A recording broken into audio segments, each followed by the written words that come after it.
செத்து போகிறோம், புதைப்பதற்குத்தான் 60-70 ஆண்டுகள் ஆகிவிடுகின்றன. உலகத்துல எத்தனையோ பேருக்கு எத்தனையோ கஷ்டங்கள். இவர் 10 லட்சம் கொடுத்தாரு, இவர் 5 லட்சம் கொடுத்தாருன்னு. அவர்கள் எல்லாம் பணக்காரர்களா? ஏன் அவர்களை விட பணக்காரர்கள் இந்த ஊரில் இல்லையா? அவர்கள் எல்லாம் பணக்காரர்கள் இல்லை, அவர்கள் எல்லாம் மனக்காரர்கள், மனம் படைத்தவர்கள். சில பேர் இருக்கிறோம் பாருங்க, இந்த உலகத்துக்கு எல்லாம் செய்வோம், நமக்கு செய்யறதுக்கு யாருமே இருக்க மாட்டோம். எவ்வளவுதான் ஆற்றல் பெற்றவனாக இருந்தாலும் அந்த ஆற்றல் பெற்றவனை பார்த்துக் கொள்வதற்கு சிலர் நமக்கு தேவைப்படுகிறார்கள். வாழ்க்கையில் அனைவருக்கும் சிக்கல்கள் வரும். எவன் ஒருவன் அதை எதிர்த்து தவம் இருந்து அதை ஜெயிக்கிறானோ, வெற்றிகளும் வாழ்க்கையும் அவன் காலடியை வந்து தொடும். கருப்பை புற்றுநோய் குறித்த சந்தேகங்களுக்கான தங்கம் ஹோப்பை இலவசமாய் அணுகுங்கள். வாழ்க்கையில் சில விஷயங்களை நாம் சந்திக்கின்ற பொழுதுதான் இதுவரைக்கும் நாம் எதையோ நினைத்துக் கொண்டிருக்கிறோம், அது அல்ல நம்முடைய வாழ்க்கையினுடைய நினைவு, வேறு விஷயங்கள் அதற்குள் ஓடிக்கொண்டிருக்கின்றன என்பது நமக்கு புரிந்து போகிறது. பெர்னாட் ஷா சொல்கிறார்கள், 40 வயதிலேயே நம்மில் பலர் செத்து போகிறோம், புதைப்பதற்குத்தான் 60-70 ஆண்டுகள் ஆகிவிடுகின்றன. ஒவ்வொரு வினாடிக்கும் யார் ஒருவர் உயிர்ப்புடன் இருக்கிறார்களோ, யார் ஒருவர் வாழ்க்கையை கற்றுக்கொண்டே இருக்கிறார்களோ, அவர்கள்தான் வாழ்க்கையை வித்தியாசமாக பார்க்கின்றவர்கள் தான் உயிர்ப்புடன் இருக்கிறார்கள். உலகத்துல எத்தனையோ பேருக்கு எத்தனையோ கஷ்டங்கள். நீங்கள் சம்பாதித்த சம்பாதிப்பிலிருந்து அந்த காசை எடுத்து அவர்களுடைய கஷ்டங்களை போக்க வேண்டும் என்பதற்காக பாடுபடுகிறீர்கள் இல்லையா? கொடைங்கிறது என்னது? வள்ளல் தன்மைங்கிறது என்னது? நான் ஒண்ணு கேட்கிறேன், இந்த வள்ளல் தன்மைகள் செய்கிறார்கள் சில பேர் ப்ராஜெக்ட் வாசிச்சாங்க. இங்க 1 கோடி ரூபாய், 50 லட்சம், 25 லட்சம், இவர் 10 லட்சம் கொடுத்தாரு, இவர் 5 லட்சம் கொடுத்தாருன்னு. அவர்கள் எல்லாம் பணக்காரர்களா? ஏன் அவர்களை விட பணக்காரர்கள் இந்த ஊரில் இல்லையா? அவர்கள் எல்லாம் பணக்காரர்கள் இல்லை, அவர்கள் எல்லாம் மனக்காரர்கள், மனம் படைத்தவர்கள். தான் சம்பாதிப்பதை கொடுப்பதற்கான வீர மனம் படைத்தவர்கள் தான் ஒருவர் கொடுக்க முடியும். அள்ளி கொடுக்கிறதுக்கு பேர் இல்லையா கொடை? இருக்கிறத எல்லாருக்கும் கொடுத்துட்டு மீதி இருக்கிறத அள்ளி கொடுக்கிறோம்ல, அதுக்கு பேர் இல்ல கொடை. வலிக்க வலிக்க எவன் ஒருவன் கிள்ளி கொடுக்கிறானோ அவன் தான் கொடையாளன். நீங்கள் கிள்ளி கொடுக்கிறீர்கள், எக்ஸஸா இருக்கிறதெல்லாம் உங்களுக்கு நீங்க கொடுக்கல. உங்களுக்கு தேவையானது நிறைய வேலைகள் இருந்தாலும் நீங்க செய்யறீங்கல்ல. வேதாத்திரி மகரிஷி சொல்கிறார், 5 கோடியா சம்பாதிக்கிறியா, சம்பாதிச்சுக்க, எவ்வளவு வேணாலும் சம்பாதிச்சுக்க. ஆனா சாவரத்துக்குள்ள அதே அமௌண்ட சம்பாதிச்சு எங்கிருந்து சம்பாதிச்சு அதுக்கு கொடுத்துட்டு செத்து போயிருங்கிற. எல்லாம் எனக்கு என்பது அல்ல. பாரதி ஒரு வார்த்தையை சொல்றாங்க, நான் யோசித்து பார்க்கிறேன். அந்த வார்த்தை ஒவ்வொரு வார்த்தையா பேசிக்கிட்டே வரான்.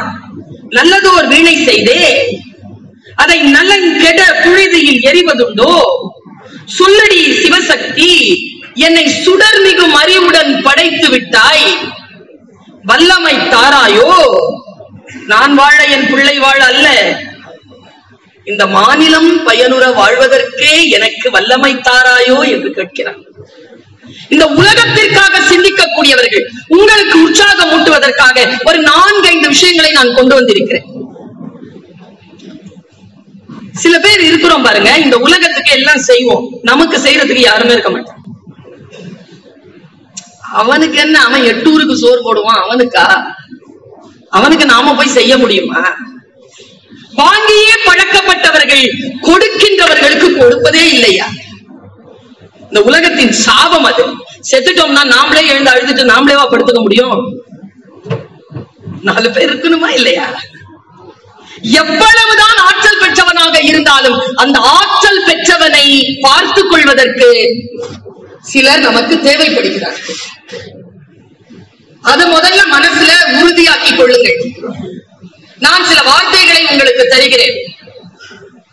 மற்ற ஒருவர் வந்து நம்மை மன எழுச்சி கொள்ள செய்யக்கூடிய வார்த்தைகளை நாம் காத்திருந்து பெறாமல் நமக்குள் நாமே மன எழுச்சி பெறக்கூடிய வார்த்தைகளை தருகிறேன். சாதாரணமாக என்ன மாதிரியான பேச்சாளர்கள் ஏன் தேவைப்படுறாங்க தெரியுமா? சோர்ந்து போயிடுறீங்க. நீங்க எல்லாம் மன எழுச்சியோட இருந்தீங்கன்னா எங்களுக்கு எல்லாம் வேலையே கிடையாது. ஏன் அடிக்கடி வேலை இருக்குன்னா சொல்ற பேச்சு ஒரு மாசம் தங்குது. சில பேருக்கு 10 நாள், சில பேருக்கு 5 நாள், சில பேருக்கு 2 நாள், சில பேருக்கு அரங்கத்தை விட்டு வெளில போவாங்க, உடனே போயிடுது. நீங்கள் தான் என்னை போன்றவர்கள் வளர்வதற்கு காரணம். என்னுடைய அடிப்படையான பிரார்த்தனை என்ன தெரியுமா?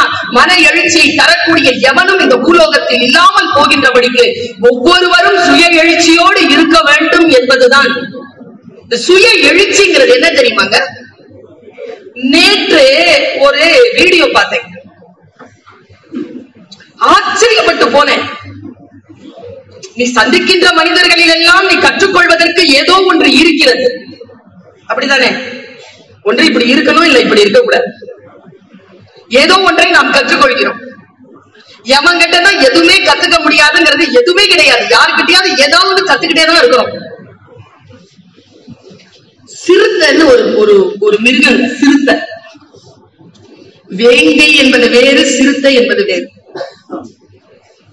லெப்பர்டுங்கிறது வேற, சீத்தாங்கிறது வேற.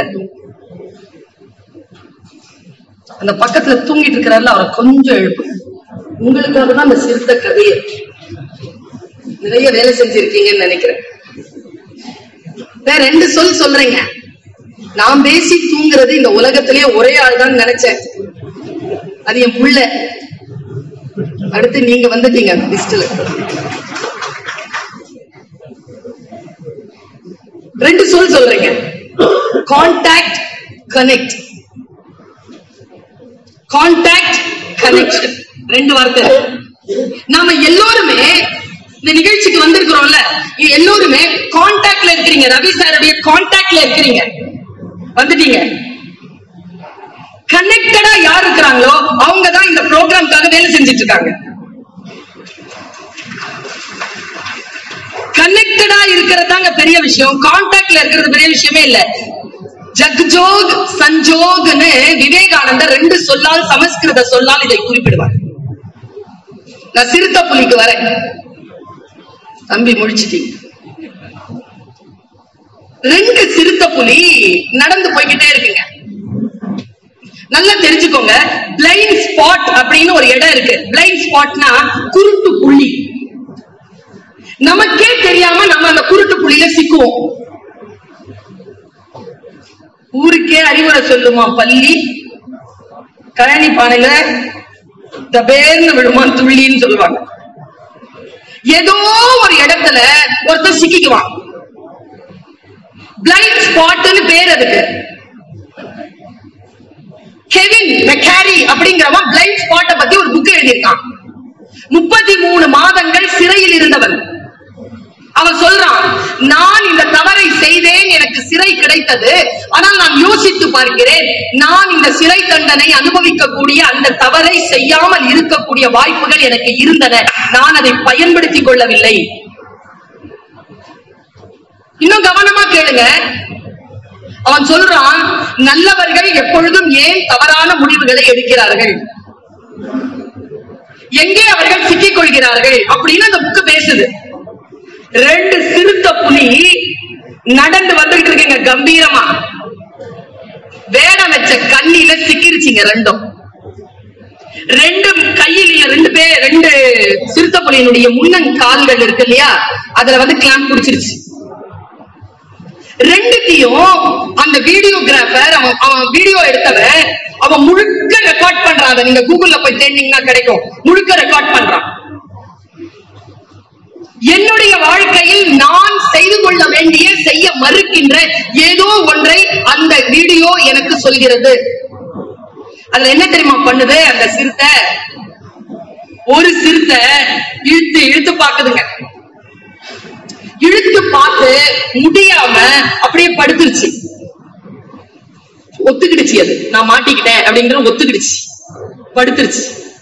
இன்னொரு சிறுத்தை புலி இருக்குல்ல, அந்த சிறுத்தை புலிய பாருங்க, அது இழுத்துக்கிட்டே இருக்குதுங்க. அது டேட் போடுறாங்க. அவன் 2வது நாள் தூங்கல, சாப்பிடல, சாப்பாடு இல்ல, அதுக்கு கண்ணி வச்சுட்டு போயிட்டாங்க. 10 நாள் கழிச்சுதான் வந்து பாப்பாங்க போல. இழுக்குது இழுக்குது இழுக்குது. 2வது நாளினுடைய சாயந்தரத்துக்கு அந்த புதஞ்சு கிடந்த அந்த டிராப் இருக்குல்ல, அந்த இழுவையில பேந்து வந்துருச்சு, எடுத்துருச்சு. அது எடுத்துட்டு ஏற்கனவே சிக்கி படுத்துக்கிட்டு இருக்குல்ல, அது பக்கத்துல போகுது. இது எழுந்து வெளியில வந்தாலும் அது வெளியில வந்துருச்சுங்கிற உணர்வே இல்லாம அது இப்படி பார்த்துட்டு இப்படியே படுத்துட்டு இருக்கு. பாரதிதாசன் பாட்டுதான் ஞாபகத்திற்கு வந்தது. பூட்டிய இருப்பு கூட்டின் கதவு திறந்தது, சிறுத்தையே வெளியில் வா. எலி என உன்னை இகழ்ந்தவர் நடுங்கிட புலி என செயல் செய்ய புறப்படு வெளியே. நம்பினை இருளினை விளக்க செம்புட் பறவையே சிறகை விரி எழு பற அப்படின்னு எழுதுவார் பாவேந்தர். அது அப்படியே படுத்து கிடக்கு. இந்த சிறுத்தை என்ன பண்ணுது, கிட்ட வந்து அந்த முன்னால படுத்து கிடக்கிற அந்த சிறுத்தையினுடைய டிராப்ப தன்னுடைய இடது கையால அப்படி எடுக்க முயற்சி பண்ணுது. ரொம்ப டயர்டா இருக்கா, முடியல. பக்கத்திலேயே படுத்துருச்சு. கொஞ்ச நேரம் கால கைய நக்கி கொடுக்குது. அப்புறமா எழுந்து நடக்க ஆரம்பிச்சிருச்சுங்க. நாம சொல்றோம்ல, நம்மளை விட்டுட்டு ஏன் இவங்க எல்லாம் போயிடுறாங்கன்னு. என் ஆயுதங்களை நீயே முடிவு செய்கிறாய், மற்றவர்கள் முடிவு செய்வதில்லை. நான் எந்த ஆயுதத்தை உனக்கு எதிராக எடுக்க வேண்டும் என்று நீதான் முடிவு செய்கிறாய். அந்த சிறுத்தை புலியை விட்டுட்டு இந்த சிறுத்தை புலி நடக்குதுங்க. அப்படியே காட்டுறாங்க. 5வது நாள் 6வது நாள் போய் படுத்துக்குச்சு ஒரு இடத்துல. எதுவுமே சாப்பிடல, தண்ணி குடிக்கல, அப்படியே படுத்து இருக்குதுங்க. 7வது நாள் ஒல்லி ஆயிடுச்சுங்க. கையில இருந்து டிராப் தானா கழிஞ்சிச்சு. அப்புறமா எழுந்து போய் ஒரு நல்ல ஒரு டர்க்கி கோழி அது கிட்ட போய் ஒரே அடி அடிச்சு அதை உட்கார்ந்து சாப்பிட்டு மறுபடியும் தெம்பாகி தன் வேட்டையை தொடர்வதாக அந்த வீடியோ நான் பார்த்தேன். வாழ்க்கையில் அனைவருக்கும் சிக்கல்கள் வரும். எவன் ஒருவன் அதை எதிர்த்து தவம் இருந்து அதை ஜெயிக்கிறானோ, வெற்றிகளும் வாழ்க்கையும் அவன் காலடியை வந்து தொடும். கருப்பை புற்றுநோய் குறித்த சந்தேகங்களுக்கான தங்கம் ஹோப்பை இலவசமாய் அணுகுங்கள்.